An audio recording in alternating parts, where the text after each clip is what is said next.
Okay, so we're going to continue on lesson 3.3. We'll do part 2. And in this section, we will look at composite functions. And basically what that means is you put a function inside of another function. It's kind of a weird thing at first. But this is an idea we'll use to talk about inverse functions. And we're going to be doing more of that in the future. So let's take a look at this.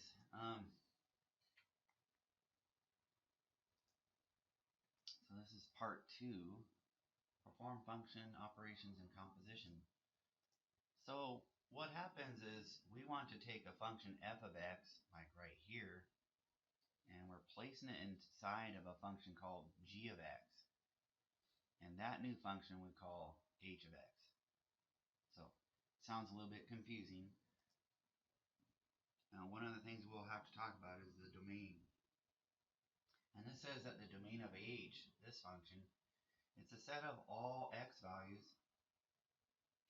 such that x is the domain of f and f of x is the domain of g.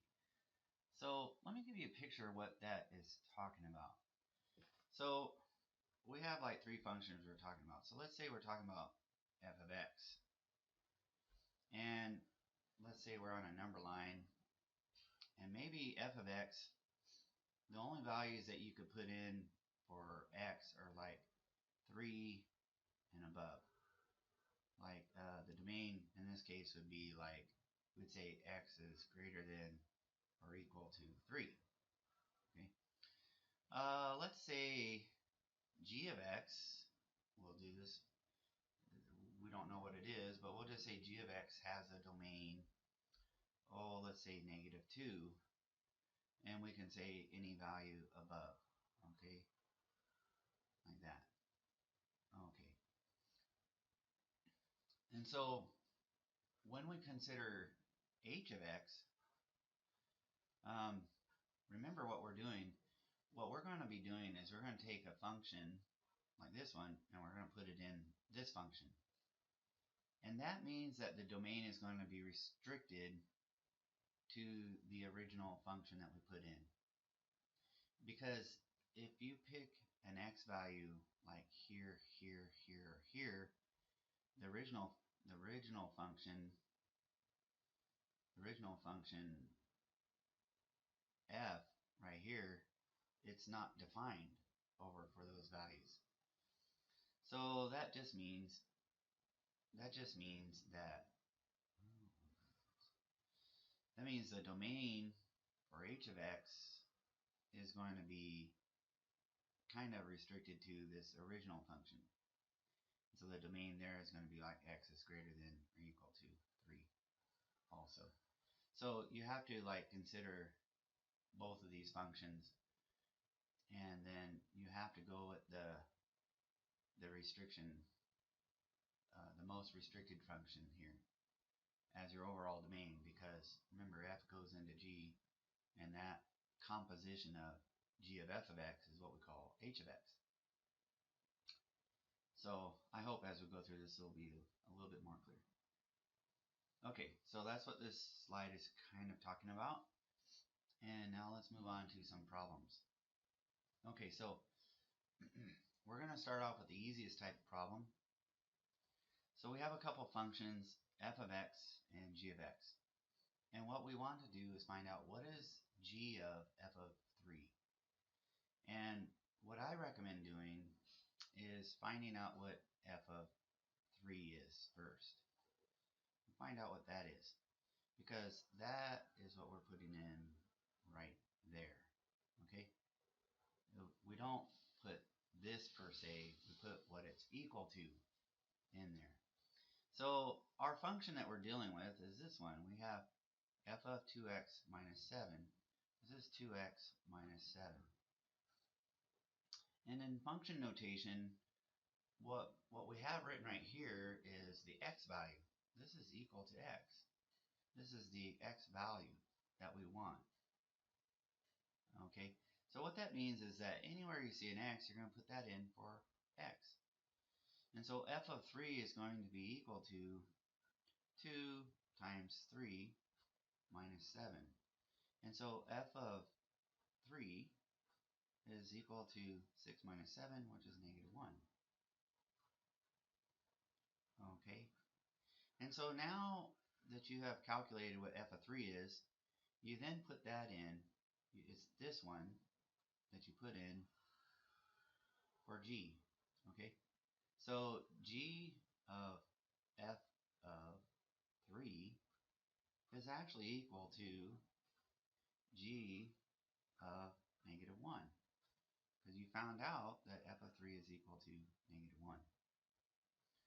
So we've kind of done a little substitution right here. That's kind of what we did. And so now what we need is g of x. Well, g of x is this function over here, and it's x squared plus 4. So basically all we need to do is take this number and substitute in for x. So g of negative 1 is equal to negative 1 squared plus 4. And so g of negative 1 is equal to negative 1 squared, of course, is just 1, plus 4 is 5.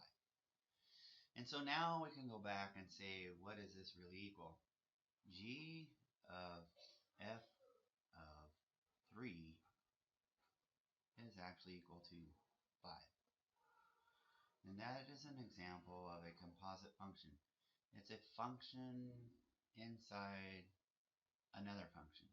In this case, we put f inside of g.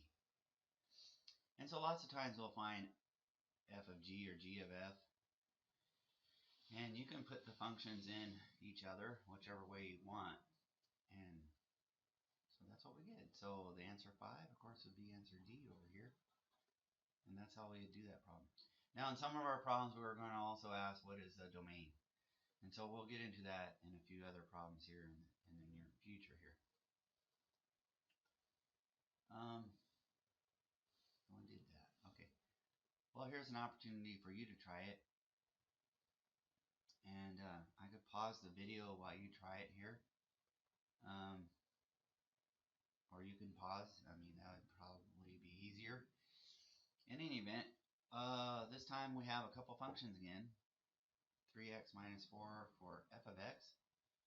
And this time g of x is x squared minus 1. So again, what you want to do is work on the innermost parentheses right here and calculate this one first, and then substitute whatever you get, substitute it in for g of negative 3. So I think I'll do that right up here. G of x is right here, and basically what we're going to do is put a negative 3 right there, and that means then that we'll put a negative 3 right there. So g of negative 3, it's equal to negative 3 squared minus 1. Well, of course, when you square a negative, you get a positive because you're taking a negative 3 times a negative 3.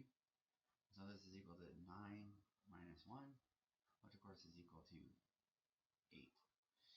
Okay, so after you've done this preliminary calculation, you can then find out the second calculation, which is f of, now here's where we want to substitute.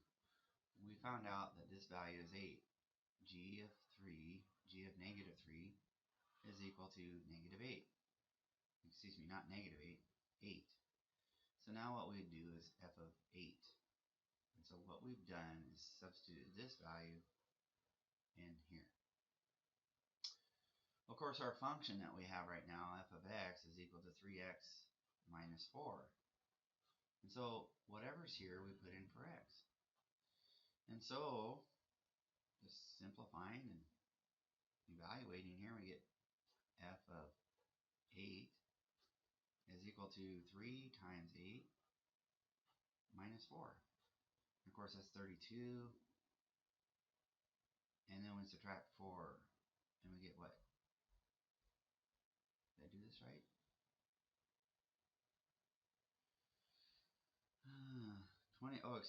24.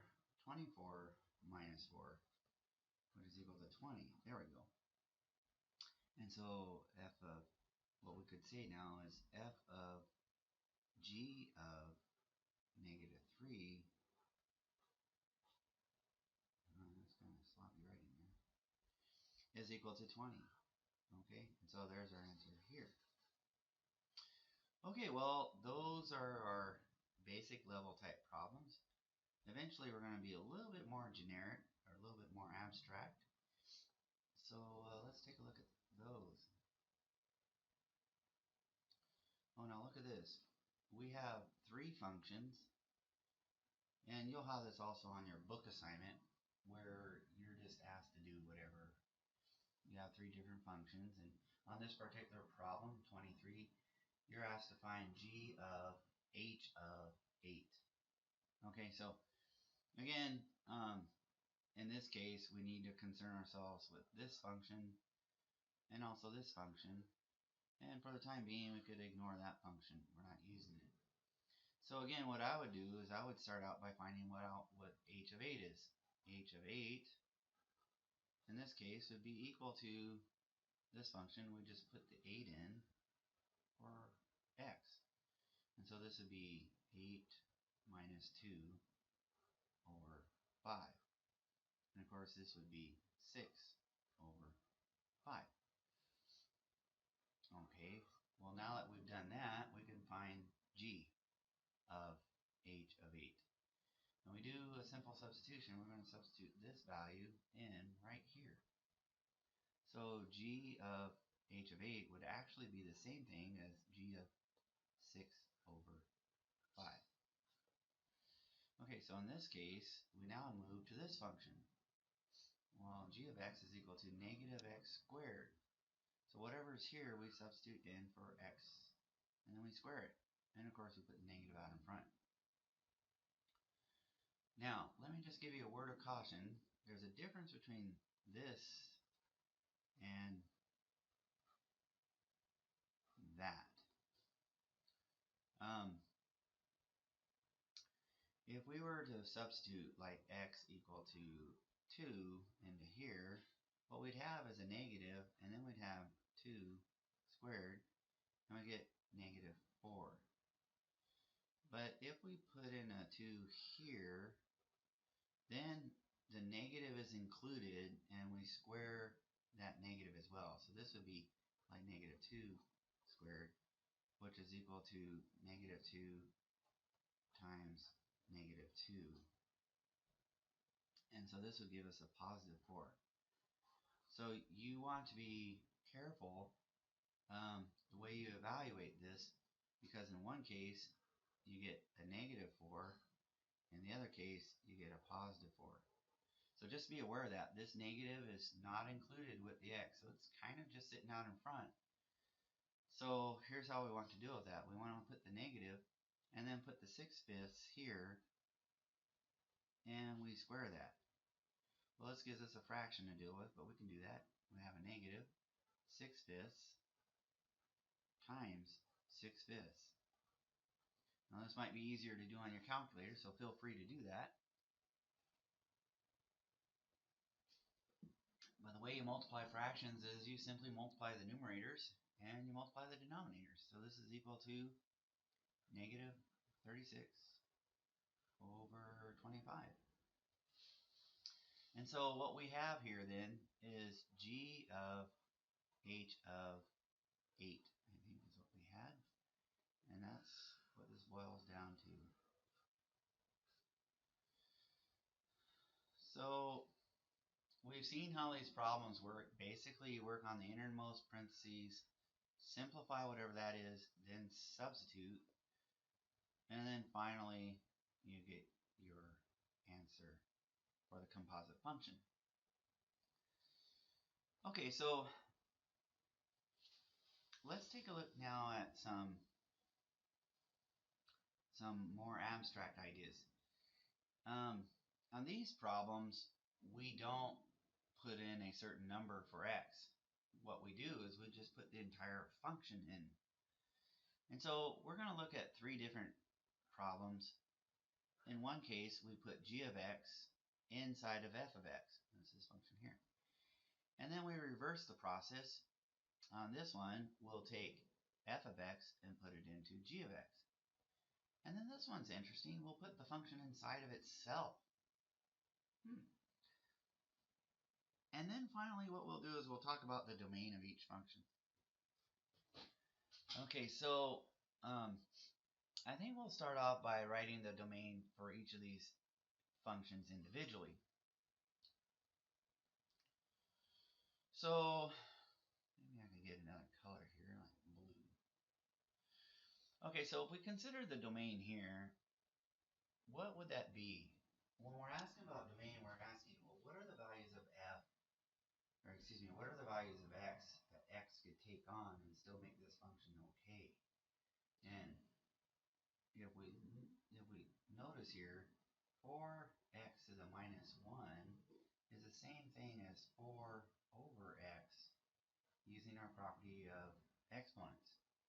Since the x is actually in the denominator then, we cannot allow x to be 0 because that would violate our great commandment, thou shalt not divide by 0. Well, so the domain for this function f, the domain, the way we're going to state it is x is equal to all real numbers except x equal to 0. So that would be the domain for f. Now, on the other hand, g of x, we notice that we have 5x minus 2. This is an example of a polynomial. And it's worth your while to remember that all polynomials have a domain of all real numbers. You could quickly verify that you could plug in negative numbers for x, you could put in positive numbers for x, you could put 0 in for x. There's going to be no problems here that would cause f a problem and break one of our rules. This is one of our rules here, we can't divide by 0. But that never comes up here because there's never a quotient. There's never something in the denominator in the first place. So we never have that problem. So the domain for g of x, and we're going to say x is simply equal to all real numbers. Okay. And so now that we've talked about the domain of each of these, we could proceed by calculating these. And then finally we'll talk about the domain of the composite function. Remember, the composite function is limited by the function that's going in. Like, for example, even though g of x has no restrictions, if you were to put if you were to put f of x inside of g of x has, f of x has restrictions, so then you'd have to restrict the composite function because f of x needs to be restricted. So we'll see that here in just a few moments. Okay, so let me clean this up a little bit, and let's take a look at what each one of these is. So what is f of g of x? Well, basically, we start out with f of x, and it's equal to 4x to the minus 1. Okay, so now, whatever goes in here, whatever's there, goes in right here. So, what we want to do is put g of x in there. So what we're going to have next is g of x, okay? We're going to put in g of x. Well, that means g of x needs to go into here. And so that's going to be simply equal to 4. And what is g of x? Well, g of x is this function over here. And so you're going to put something to the minus 1. And this something is what x is. Well, the x that's going in here is g of x. You see, g of x is equal to this. And so we're going to put 5x minus 2 right here. So basically all this is substitution. You're substituting one function into another function. And then of course our job is just to simplify things a little bit. Because of this negative 1 here, we're going to rewrite this as 4. We're going to move this whole thing down to the denominator using our property of exponents. So that's going to become 5x minus 2. And so now we have f of g of x. Okay, so there's our first composite function, f of g of x.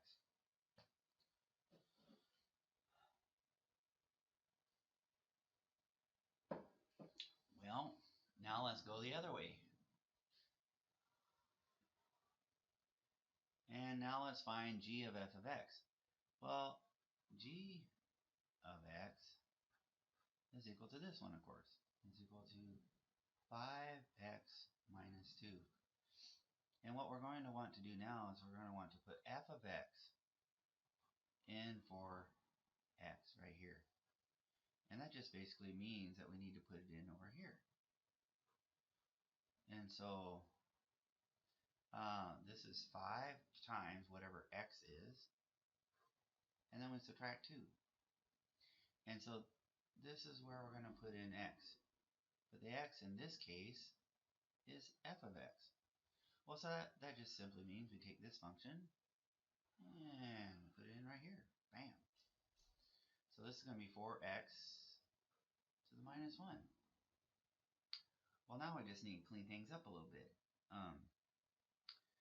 G of f of x is equal to like 5 times 4. Now remember, the 4 does not have a negative exponent, so the only thing that goes down to the denominator is going to be that x. So the 4 stays up in the numerator, so we can multiply the 4 and the 5, and so we get 20. In the meantime, x moves down to the denominator.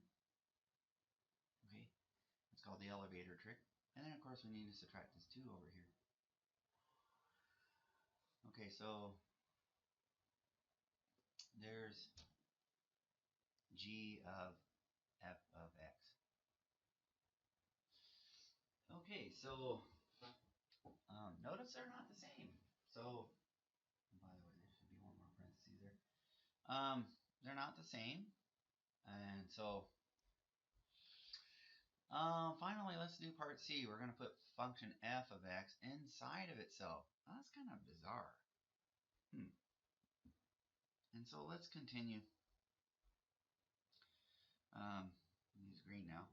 F of x, of course, is equal to 4 times x to the minus 1. Okay? So, what we want to do is put f of x inside of itself. So, what would that look like? Well, we're going to have f of x. And so basically, we're going to put the function inside of itself.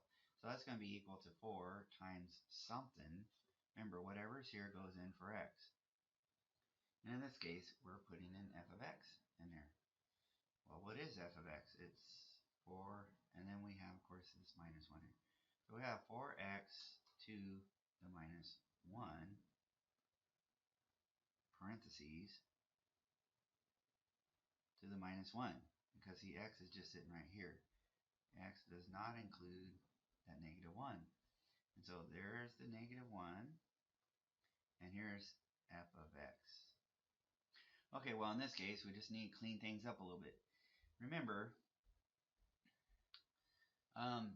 when we have this case, we have basically exponents raised to an exponent. So in this case, what we need to do is multiply the exponents. And so we get 4. And if I take a negative 1 and multiply it here, I get 4 to the negative 1. And then a negative times a negative is a positive, so this becomes x. Again, negative 1 times 1 is negative. A negative times a negative is a positive, so we get that. Well, now the number that has a negative exponent is the 4, so it needs to move down to the denominator. And so this becomes 4 times x, and then in the denominator is this 4 here. And so this 4 would simply cancel, and this would end up being x. So we have f of x. And this boils down to this.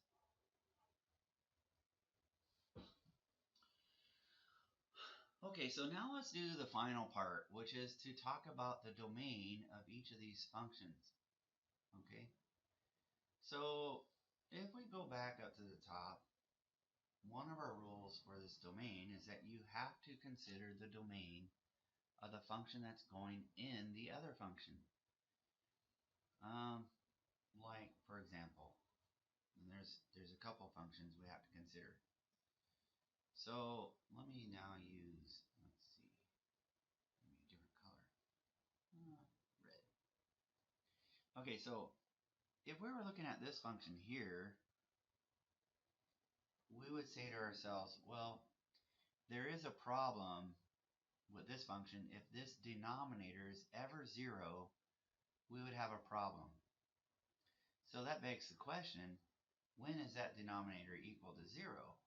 Okay, because that would be a problem. We have to restrict that. So that's one restriction we have to consider. So let's do that real quick. We'd take 5x minus 2 and set it equal to 0. And now we'll move the 2 over by adding the inverse, which is positive 2. We'll get 5x is equal to 2. Whoa, went too far, I think. And then divide by 5 here. Divide by 5 here. And so x equals 2/5 is a problem. We cannot allow this denominator to be equal to 0. So we can simply say that by creating a domain. And we could say x is equal to all real numbers except x equals 2/5. Okay, now there's one other problem though. We also are restricted by g of x. Remember, the domain, now we often will call this function h of x. Okay, so the domain of h of x is equal to the function itself. We have to look out for problems, but we also have to consider the problems of the function that went in. And if you recall, were there any restrictions on the function that went in? Well, remember when we talked about g of x, we said the domain for this one, g of x, was pretty easy to deal with. The domain for that one, if you remember the domain at the very beginning of this, we said x is equal to all real numbers. So there are no restrictions on the function going in on this particular function. So that means the domain for h of x, in this case, would be equal to all real numbers except x equal to 2/5. So there's our first domain question for part A. Well, now let's move on to the domain for the second function, which is g of f of x. Well, I'm going to have to erase some stuff, so erase. Got some more room to write. Okay, so if we think of this now as being h of x, okay, that's often how we do it, then the domain is based on two things. It's based on what we have here, which is the final product of combining these functions compositely, and we have to consider the domain of the function that went in. Well, if we were looking at just this function, we'd say, oh, well, there's a problem right here. We would say x, in that case, could be equal to all real numbers. But x cannot be equal to 0, okay? We can state it like that. That might be a faster way. This symbol here means does not equal 0. Okay, so well, now let's consider f of x. Now remember f of x, when we were talking about the domain here, we said this function was the same thing as 4 over x. And so the domain for this one was x is equal to all real numbers, except x could not be equal to 0. Now that just turns out to be the same domain as h. And so in this case, we'll just leave the domain as it is. Okay? X could be equal to all real numbers except x equal to 0. Now, this is not always the case, so don't make that assumption. Sometimes we have to make an additional restriction on h because of the function f of x. So let's continue now to the domain on the final function c. Alright, so in this case, this looks like a polynomial. So we would be tempted to say, if this were equal to h of x, okay, this is our composite function, we would be tempted to say that the domain for that one would be simply equal to this. X is equal to all real numbers. Okay? However, we do need to consider the function that went in, because not all the values of x are allowed to go in here. And if we remember, the function f of x is actually equal to 4 times x to the minus 1. And that means it's the same thing as 4 over x. And that means we cannot allow a 0 in the denominator here. X cannot be equal to 0 here. Okay, so because of this function here, we have to restrict h of x also at the same value of x as that was a problem for f of x. And so we're going to have to add this on here. X cannot be equal to 0. Okay? Well, those are some tricky problems and they take a while, but you should be able to do the rest of your study guide now. And you're going to find various values here. We need to find f of g of x, and we need to find g of f of x. And then you can try this problem 6, which you can do here. You can basically follow these steps here and try this out. If I remember correctly, there might have been some problem with this, but we'll give it a try and see how it comes out. Maybe we'll do this together as a class when we meet on Tuesday. I think it'll be Tuesday. Okay, bye for now.